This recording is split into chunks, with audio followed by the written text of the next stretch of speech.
Hello guys, good morning. Gawa ulit tayo ng video guys kasi malapit na kasi maglandi dito si Babsi. So, ayan nakikita niyo namumula na yung ari niya. Ayan oh. Unusual. Ang liit nga ng puwerta niya Pero okay lang yan kasi pagdating ng mga anak yan, lumalaki naman yan So, ngayon gusto ko ipakita sa inyo na dahil ngayon ay November 18. Okay? Kasi ang pagkabili ko dito sa kanya is June 1. June 1 ko siya nabili, which is 45 days na din siya noong June 1. Plus, kasi dapat plus 6 months 45 days plus 6 months is dapat 7.5 months na siya. Yun yung target ko na maglalandi na siya. Pero ngayon November 18 pa lang, hindi pa naman nag-June 1. Pero dahil 18, kumbaga nasusundan nyo ba ako guys? 45 days plus 5.5, ibig sabihin parang estimate lang para hindi tayo magkalituan. Bali almost 7 months na siya.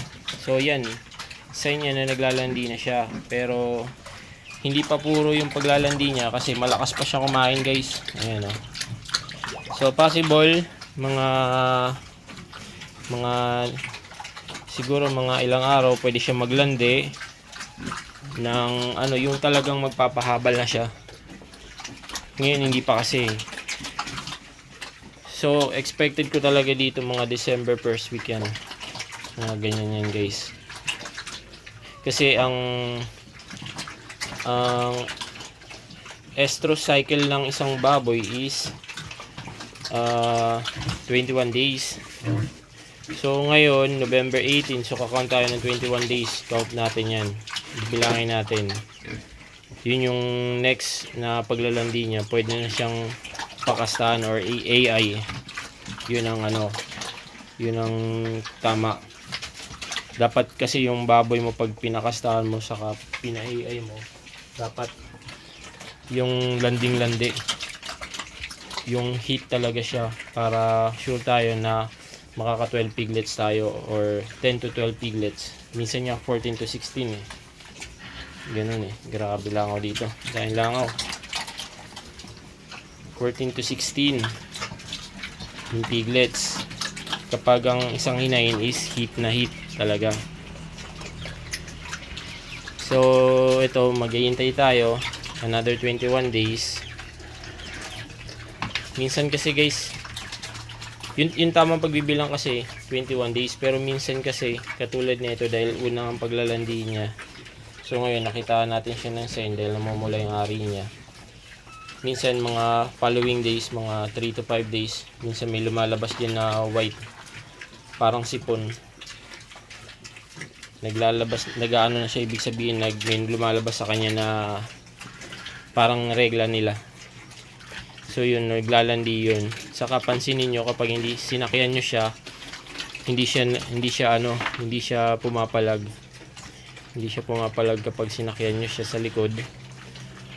Tapos minsan maingay, hindi kumakain, hindi siya mapakali. Yun, naglalandi yun. Yun yung aabangan natin.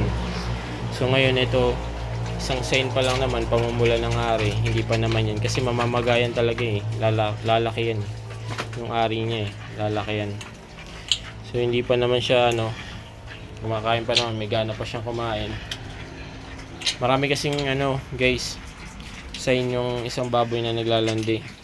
Hindi lang siya basta namumula katulad niyan, naglalandi na siya.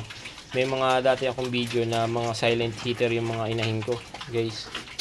Silent heater yung baboy natin. So, yung silent heater, hindi mo makikitaan ng ganyan na pamumula. Walang pamumula ng ari na ganyan. Makikita mo, ang mapapansin nyo lang sa kanila, wala silang ganang kumain, tapos nakatayo lang, nakatingin lang sa inyo. Hindi sila maingay. Pero pag sinakyan nyo sila is talagang tinitibayan nila yung likod nila. Talagang mararamdaman nyo na gusto talaga nila magpahabal o magpakasta. In heat na talaga sila. Pero silent heater yun. Wala kang makikitang sign sa katawan. Kundi yun lang pag sinakyan mo lang. Ito, hindi naman si non-race large white kasi yung lahi nito. So hindi naman siya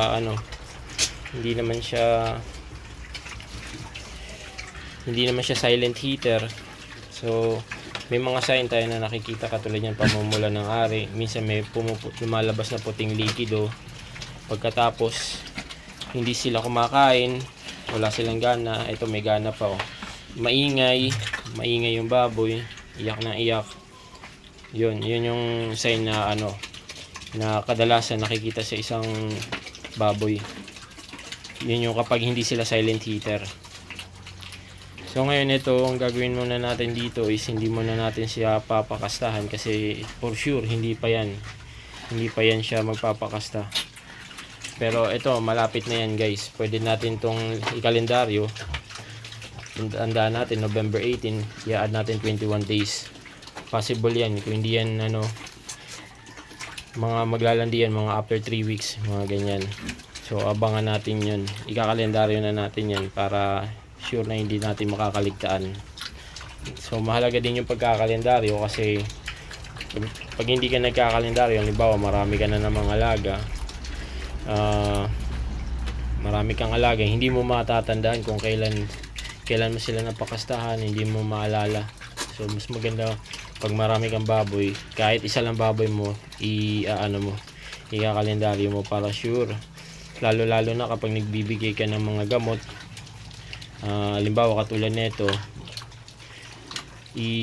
kinalendaryo ko naman nito yung pagpapa-inject ko sa kanya ng purga saka multivitamins, kinalendaryo natin yun. Tapos